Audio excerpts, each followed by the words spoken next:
ভালোবাসো তোমার প্রতিবেশীকে, এমনকি তোমার শত্রুকেও। মানুষকে ক্ষমা করো, তাহলে তুমিও ক্ষমা পাবে। গরিব দুঃখীদের সাধ্যমতো সাহায্য করো, ঈশ্বরকে ভয় করো। যীশু খ্রিস্ট।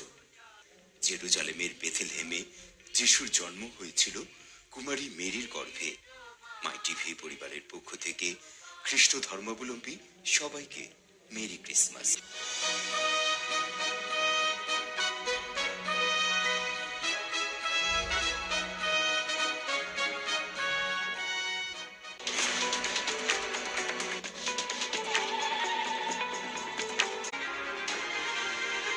মাই টিভি, সৃষ্টিতে বিস্ময়।